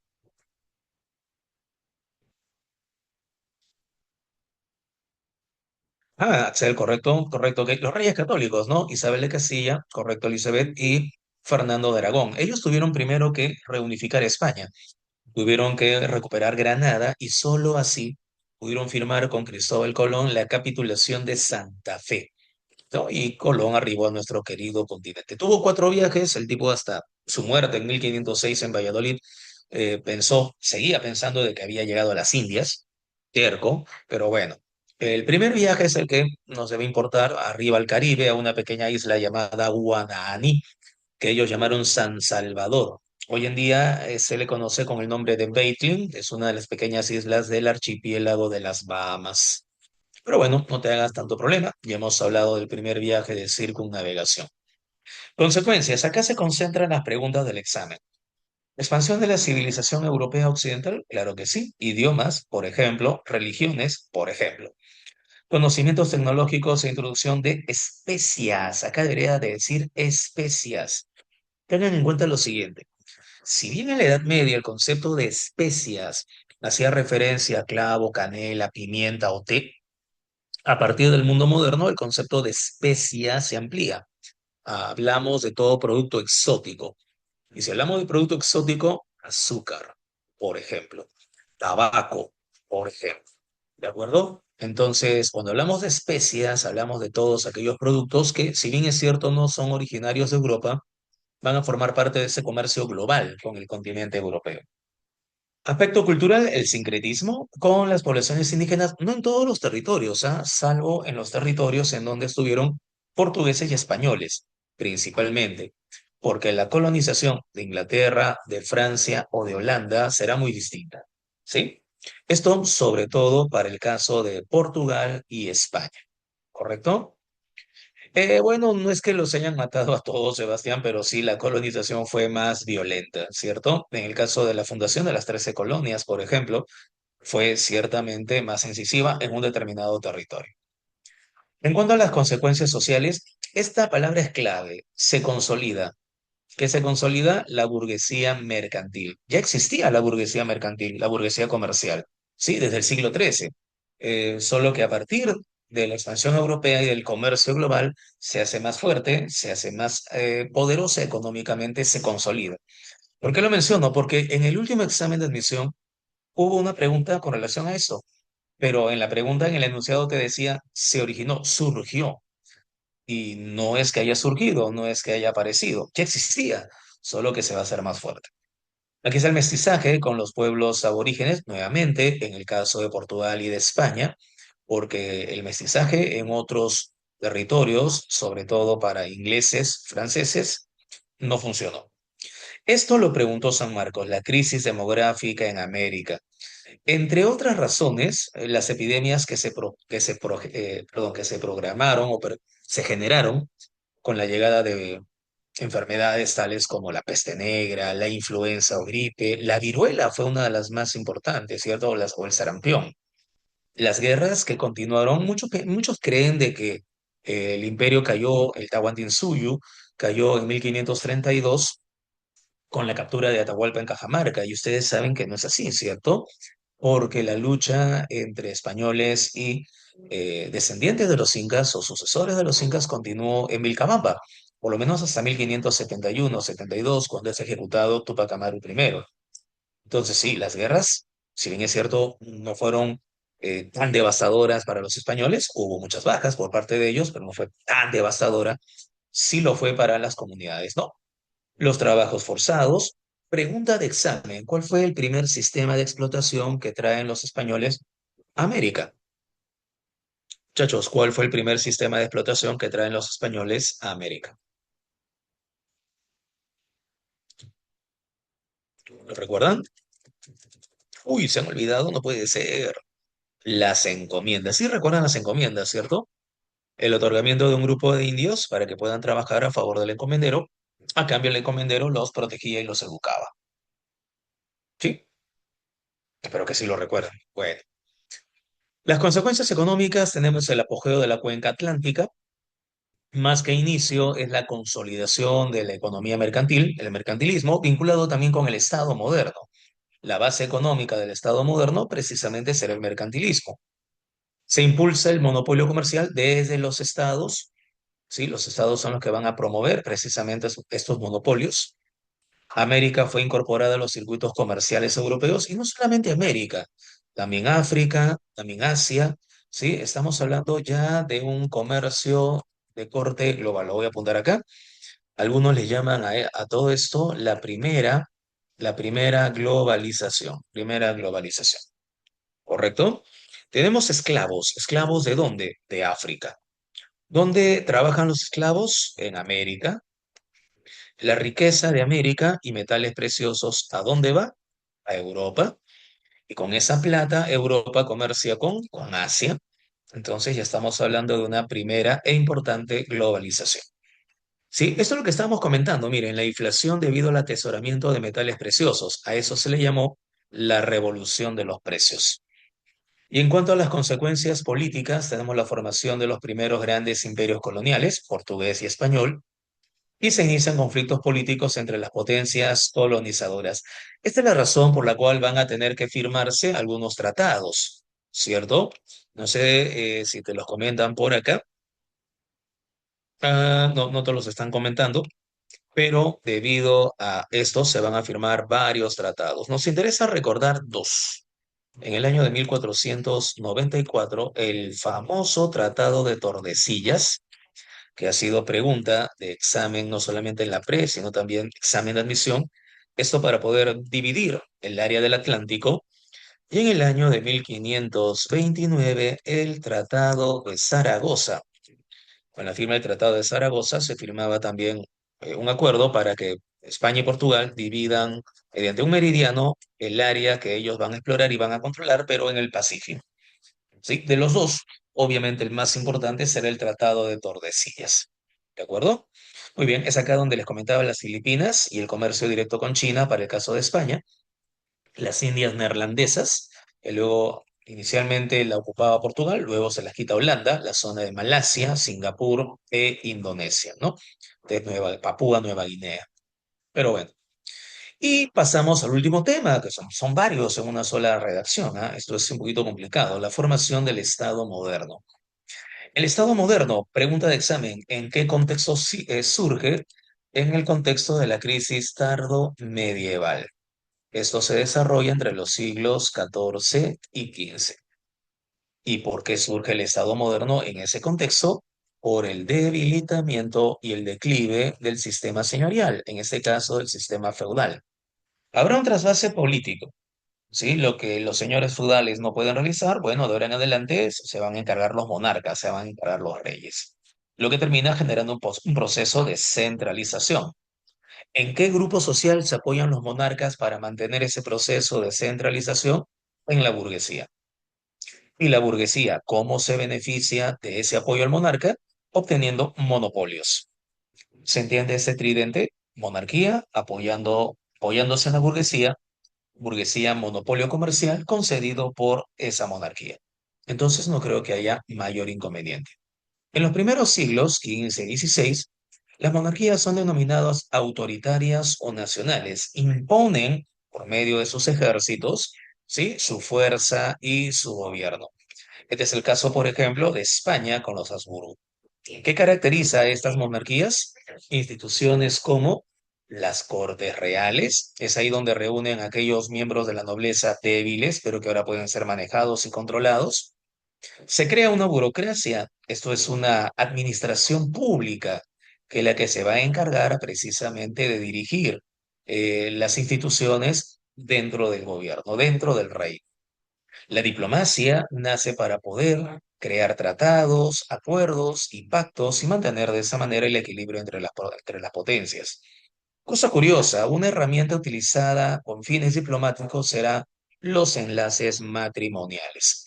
Por esa razón es que habrá matrimonio de príncipe con princesa, de tal y de tal, y se mantienen acuerdos y tratados. Uno de los más famosos, uno de los más conocidos, fue el matrimonio que contraen María Antonia de Austria, la hija de María Teresa, con el delfín o heredero de la corona francesa, Luis. Eso es lo que nos lleva finalmente al desarrollo del acuerdo entre Luis XVI y María Antonieta. A todo ello le sumamos un ejército permanente, pagado precisamente con los tributos que se le cobra a esa burguesía. Para el siglo XVII las monarquías autoritarias evolucionan a monarquías absolutistas. La base para estas monarquías absolutistas, y esto ha sido varias veces pregunta de examen, no lo deben olvidar, es la teoría del derecho divino de los reyes. ¿Qué significa esto? Que el rey es rey por mandato de Dios. ¿Qué caracteriza el absolutismo? Ya lo habíamos comentado, el regalismo. Esto es la capacidad que tiene el rey para poder, sin límites, sin límite alguno, gobernar según su criterio, especialmente en materia religiosa. El centralismo, también conectado con el modelo absolutista, todo se concentra en el poder del Estado. Luis XIV, recordarán, diría, el Estado soy yo. El providencialismo, en cuanto a que el rey gobierna porque es voluntad de Dios. ¿Por qué declaró la guerra? Por voluntad de Dios. ¿Por qué fundó una ciudad? Por voluntad de Dios. ¿Sí? Y entre las principales monarquías, para el caso de la monarquía española en el siglo XVI, el eje principal es Felipe II. Él es el que logra finalmente tener un imperio que abarca gran parte del mundo, incluso asumió la corona de Portugal. Mientras que en el caso de la monarquía francesa para el siglo XVII, la figura cumbre es Luis XIV, que se haría llamar el Rey Sol, ¿cierto? ¿Por qué? Porque todo gira en torno a él. Esta es la época en la cual Francia llega finalmente a su apogeo. Ya con el desarrollo de las ciencias y humanidades, hemos mencionado que esto, a partir del Renacimiento, sentará la base para la futura revolución científica. Nicolás Copérnico y la teoría heliocéntrica, Kepler, que es el que va a demostrar matemáticamente la teoría de Copérnico, y Galileo, que a través del telescopio termina consolidando el heliocentrismo. Sin embargo, se enfrentó a la Iglesia Católica. Más tarde, ya para el siglo XVII, Isaac Newton va a ser uno de los grandes personajes de la revolución científica. Mientras que en el siglo XVII, Descartes, René Descartes, es el que nos deja una importante corriente basada en la duda metódica y el uso de la razón para comprender cómo funciona la naturaleza, el racionalismo. Mientras René Descartes destaca en Francia, en Inglaterra, Francis Bacon abre las puertas para el empirismo. No va a estar solo. Uno de los personajes más destacados será John Locke, pero eso ya se verá más adelante para la separación de poderes. En cuanto a sus preguntitas, debe recordar que en la primera, tras la caída de Constantinopla, se inicia la Edad Moderna, eso es de acuerdo a la periodización clásica, te piden determinar el valor de verdad de los siguientes enunciados. Andrea Vesalio, hablamos de Vesalio con el Renacimiento, investiga sobre la anatomía y escribe un primer tratado al respecto, sí, claro, sobre circulación. Santo Tomás de Aquino, oye, espérate, Santo Tomás de Aquino no es de la Edad Moderna. Santo Tomás de Aquino es del mundo medieval. Por lo tanto, mientras el primer enunciado es verdadero, el segundo es falso, ¿cierto? Entonces, por acá, verdadero, falso, verdadero, falso, verdadero, falso. Acá hay dos. No tenemos necesidad de poder analizar el tercero porque en los dos es verdadero. Vemos el número cuatro. El físico inglés Isaac Newton planteó la ley de la gravitación universal. Verdadero, claro, es uno de los grandes representantes de la revolución científica. Entonces la clave sería enano. No creo que haya problemas. En la pregunta 2, relación típica y clásica pregunta en la pre y en el examen. Maquiavelo escribe El Príncipe, lo sabemos, 1C, hay tres opciones. Tomás Moro escribe Utopía, te dije de que eso sentará la base años más tarde para los ideales de la Ilustración y del socialismo utópico. 2D, 1C, 2D, hay dos opciones. Veamos la número 3, Erasmo de Rotterdam escribe Elogio de la Locura y ya salió la clave. La clave sería casa, ¿cierto? Sin mayor problema.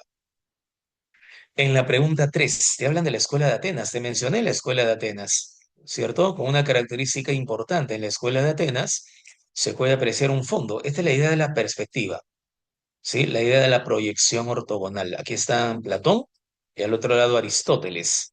Aquí está Diógenes, el perro, por ejemplo, ¿no? Y otros grandes personajes de la filosofía griega. ¿Cuál es la característica innovadora? ¿Cuál es la técnica pictórica innovadora? La perspectiva. Por lo tanto, acá la clave sería la letra C. Entonces, tampoco creo que haya mayor inconveniente, ¿cierto? En la pregunta 4 sobre los descubrimientos geográficos, ¿qué te están pidiendo? Respecto a las exploraciones geográficas españolas. Determine true or false. Concéntrate en España. Veamos entonces. Número 4. Pregunta 4. 1. Cristóbal Colón partió con la firma de la capitulación de Valladolid. No, fue la capitulación de Santa Fe. Valladolid es la que firma Hernando de Magallanes. El viaje de circunnavegación fue concluido por Juan Sebastián Elcano. Bueno, sí, eso es cierto. Vasco da Gama rodeó África y llegó hasta Calicut en la India. Mm, sí, es cierto, pero acá hay un pequeño detalle.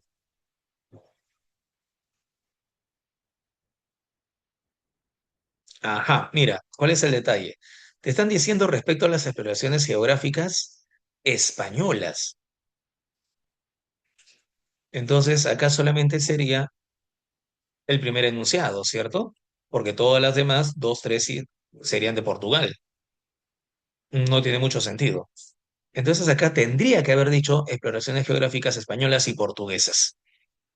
Si es así, entonces la clave sería la letra C. ¿Se entiende la idea, muchachos? ¿Se capta esta pregunta? Acá te están diciendo solo españolas, pero en realidad no Sí, tendría profesor. sentido, ¿sí? Entonces tenemos que entender que es españolas y portuguesas. Entonces la clave sería la letra C. Sí, estamos de acuerdo, ¿cierto? ¿Sí? Y finalmente la pregunta 5. Ah, excelente, correcto, Yair, correcto, Elizabeth. Sobre el absolutismo y Luis XIV, construcción del Palacio de Versalles, correcto. Ya descartamos C y E. ¿Provocó el estallido de la Guerra de Sucesión Española? Bueno, sí, su nieto Felipe de Anjou es el que tenía que ser parte de de esta nueva monarquía. Uno, dos. La Armada Invencible, nada que ver. Esto es de la reina Isabel, Elizabeth I, ¿cierto? The Virgin Queen. Eso es en el siglo XVI perdón, Felipe II contra Isabel, ¿no? Construida por Felipe II contra Isabel, la reina de Inglaterra. No tiene nada que ver con Luis XIV.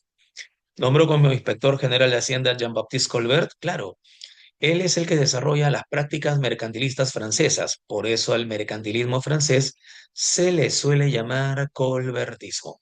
Entonces acá la clave sería la letra D. Uno, 2 y 4.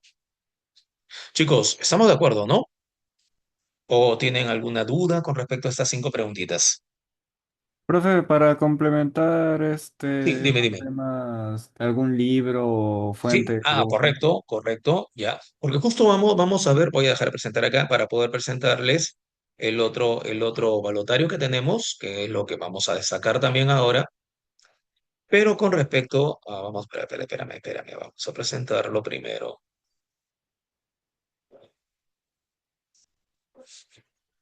Ya Sí. está. No sé si ustedes han entrado a esta biblioteca digital llamada Internet Archive. ¿Conocen de esta biblioteca digital? Ah, correcto, correcto, Kate, excelente. En Internet Archive, por ejemplo, hay un texto de Edad Moderna del historiador italiano Alberto Tenenti. Por ejemplo, es todo lo que es mundo moderno, siglo XVI, siglo XVII, siglo XVIII. ¿Sí? Recomendable para que puedan revisar algunos puntos que por ahí a lo mejor quieran expandir un poquito. Si quieren algo más resumido y algo que abarque más temas, está en Internet Archive los textos del historiador norteamericano Jackson Spielvogel, que es en realidad son dos tomos sobre historia del mundo occidental. Y bueno, trata desde el mundo antiguo hasta los últimos procesos. Me parece que llega hasta la Revolución Naranja en Ucrania, eso es siglo XXI, pero también está en Internet Archive, entonces lo pueden utilizar para poder complementar lo que los temas, porque el tiempo que se dispone ciertamente es bastante escaso el tiempo, ¿no? ¿Estamos de acuerdo? No sé quién me había preguntado. Ah, correcto. Yo, profesor, gracias. Ah, excelente, excelente, muy bien.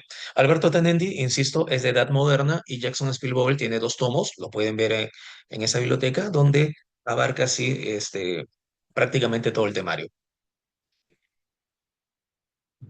Muy bien, en la primera pregunta te indica, entre los siglos XV y XVI, el estudio de antiguos textos filosóficos y literarios transformó la visión del conocimiento.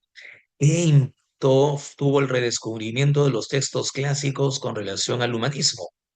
¿Eliminó el interés por la antigüedad? No, todo lo contrario. ¿Reforzó la escolástica medieval? No, recuerda que la cuestionó. ¿Impulsó el pensamiento crítico y renovó el interés por las humanidades? Claro, esta es.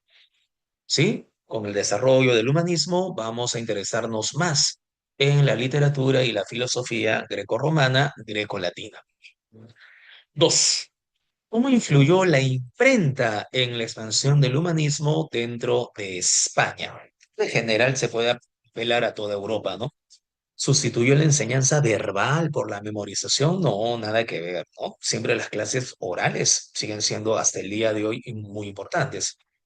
¿Limitó la difusión de ideas nuevas? No, al contrario, la imprenta favorece la difusión, no la limita. ¿Centralizó el control del conocimiento en la iglesia? No, ¿recuerdas que te hablé de la secularización de la educación? Se le quita a la iglesia dicho control. ¿Permitió imprimir libros clásicos y distribuirlos en colegios y universidades? Claro, eso está ligado precisamente a la idea de masificar, masificar, divulgar textos e ideas. Muy bien. Vamos con la pregunta 3, ¿qué dice? Respecto a la invención de la imprenta y su impacto en la cultura renacentista. A ver, ¿qué dice la imprenta?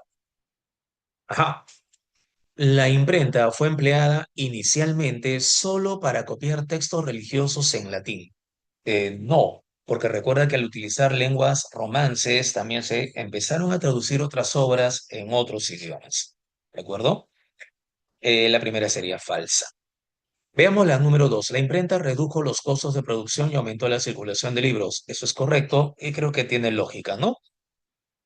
3. La imprenta favoreció la expansión del pensamiento humanista. Hecho. 4. La imprenta provocó la desaparición inmediata de los manuscritos medievales. No, estos continuaron y fueron parte de los estudios de la época.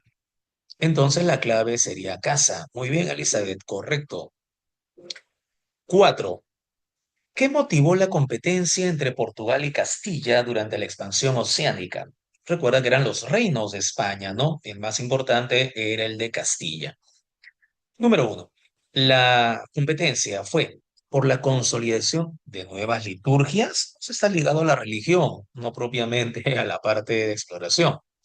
El dominar rutas marítimas que aseguraran el comercio intercontinental, claro, ahí competían. Y por esa razón firmaron varios tratados. Yo les comenté dos. El Tratado de Tordesillas en el área del Atlántico y el Tratado de Zaragoza en el área del Pacífico. ¿Cierto? Muy bien. 5. Ajá, el Océano Pacífico y Vasco Núñez de Balboa. Esto, insisto, estas preguntas sirven para poder complementar lo que ya tiene.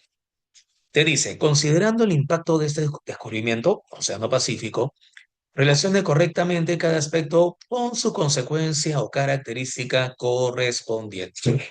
Ajá, veamos. Número 5. La ampliación del conocimiento geográfico europeo con que se podría vincular. Si vamos a conocer más de la geografía, permitió la exploración, generó la búsqueda de nuevas vías, motivó enfrentamientos o facilitó la representación más precisa de continentes. Esto, ¿no? Ampliación del conocimiento geográfico facilitó la representación más precisa de continentes. Ahí se destaca la cartografía. 1D. Y bueno, aquí está. Con eso sale la respuesta. 1D y la clave sería la letra D. Listo. Muy bien. Ya está. Creo que con esa sale sin ningún problema. Ah, correcto. Y lo hicieron muy bien, Kate. Excelente. 6. Relaciona correctamente cada acontecimiento con su impacto en el auge de las potencias europeas o el declive de los imperios islámicos. Portugal, sobre todo, tuvo mucho que ver con esto. 1. La expansión de los reinos del Portugal y España en América y en Asia. Bueno, si tenemos Europa, América y Asia, esto fortalece las economías europeas, ¿cierto? 1A. Aquí hay dos opciones, A o C. 2. El control otomano sobre las rutas comerciales en el Mediterráneo. Como te había comentado, más que un control fue el encarecimiento, ¿no? ¿Eso con qué lo vinculamos? Eso lo vinculamos con redujo la influencia comercial o limitó el acceso de Europa a productos exóticos. Claro, sería C. 2C y salió la clave. Correcto, Elizabeth. Muy bien. La clave entonces es la letra excelente. 7. ¿Cuáles de los siguientes factores pueden considerarse causas económicas relevantes en el surgimiento de la reforma protestante? A ver, si hablamos de la reforma, el deseo de los príncipes de apropiarse de los bienes eclesiásticos, sí. ¿Recuerdan que habíamos hablado acerca de la secularización? Esto es. 2. La oposición de los campesinos al pago de los diezmos de la iglesia, porque sabía la masa campesina de que esto ocasionaba una corrupción dentro de la institución eclesiástica. Los campesinos ya estaban hartos, no solamente pagaban rentas a los siervos, sino también los diezmos a la iglesia. 2 también va. 3. La búsqueda de independencia política de los estados frente al Papa. ¿Cómo que independencia política? Si ya eran independientes, son estados modernos. 3. No tiene sentido. 4. El rechazo a la venta de indulgencias como fuentes de ingresos. Claro, se rechaza la venta de indulgencias. Eso es un escándalo, ¿cierto? Y la clave sería la letra C. Muy bien, ¿quién le hizo? Elizabeth, correcto. Kate también. Kate y Elizabeth, lo máximo. Muy bien, niñas. 8. ¿Verdadero o falso? A ver. El emperador Carlos V fue uno de los principales impulsores de las resoluciones que prohibieron la difusión de las ideas reformistas en el Sacro Imperio. Sí, lo vimos en la dieta de Worms y en la dieta de Speyer. Lutero, tras comparecer ante la asamblea, fue declarado hereje y sus escritos fueron oficialmente permitidos. No, pues, si es declarado hereje, ¿cómo se lo van a permitir? Esto es falso. La asamblea estableció que cualquier persona que ayudara a Lutero sería considerada también enemiga del imperio y estaría sujeta a castigo. Bueno, eso es parte de la dieta de Worms. ¿Ya salió la clave? Kate, Elizabeth, correcto, muy bien. La clave sería entonces la letra C. Excelente, muy bien. 9. Miren, el examen de admisión de San Marcos. Con respecto a lo anterior, ¿se acuerdan de las consecuencias que les había comentado? Este fue el problema. ¿Surgieron nuevos sectores sociales y en particular la burguesía comercial y manufacturera? No, esta burguesía comercial y manufacturera ya existía, ¿sí? Desde el siglo XIII, por lo menos. Por lo tanto, esto es falso, ¿cierto? Claro, desde la Edad Media, correcto, Elizabeth. En todo caso, acá hubiesen colocado consolidó, fortaleció, pero no surgir, pues no se originó ahí. Sería falso. Una de las causas del éxito de la reforma religiosa en algunos estados fue la necesidad de liberarse de la influencia del papado, sí, lo que habíamos comentado. Eso es verdadero. Correcto, Kate. El sistema político y administrativo que prevaleció fue una monarquía constitucional y representativa. No, eran monarquías autoritarias y luego absolutistas. La clave escasa. Muy bien. Correcto, Kate. Correcto, Elizabeth. Y por último, en la pregunta 10, la acumulación de metales preciosos era considerada fundamental para la prosperidad nacional. Sí, eso se vincula con el mercantilismo. Eso es verdadero. Jean-Baptiste Colbert fue uno de los principales exponentes de las ideas mercantilistas, claro, el colbertismo. Entonces acá la clave sería la letra A. Y listo. Chicos, ¿qué tal? ¿Nos hemos entendido? ¿Se han captado las ideas? ¿Hemos podido complementar lo que ustedes ya han desarrollado en sus respectivas clases? Sí, sí, correcto, y con toda sinceridad. Hemos podido ampliar algunos conceptos, sí, para que esto no resulte repetitivo, sobre todo para ustedes. Excelente. Yo les recomendaría, por favor, para la siguiente reunión, ¿sí? ¿Qué es eso? Ya, encuesta. ¿Encuesta? Ok, no lo entendí. Bueno, en este caso, yo les recomendaría para la siguiente reunión, por favor, traigan preguntas o dudas que todos puedan tener para seguir ampliando lo que ustedes ya saben y así fortalecerse más para el examen, ¿de acuerdo? Acá nos quedamos entonces, chicos. Cuídense mucho, cuídense mucho. Nos vemos en una próxima reunión. Gracias por todo. Hasta luego, Paola. Gracias. Bye, bye.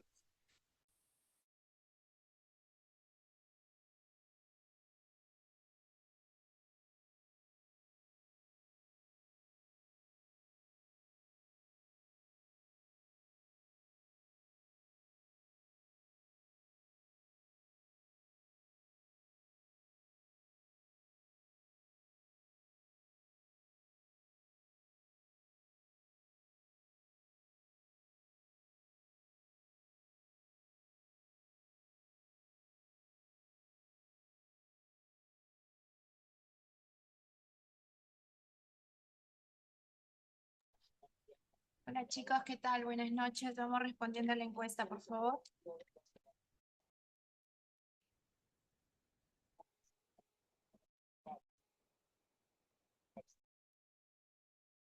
Chicos, qué rápido. Vamos, todos, chicos, todos.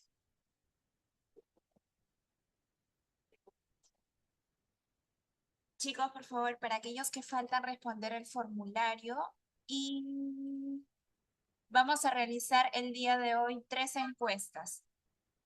¿Quiénes de ustedes quieren ser encuestados para ver cómo va el avance académico en sus puntajes? ¿En cuál tenemos que esforzarnos un poquito más para ver plataforma cómo vamos, chicos? A ver, me indican quiénes están dispuestos para hacerles la entrevista, por favor.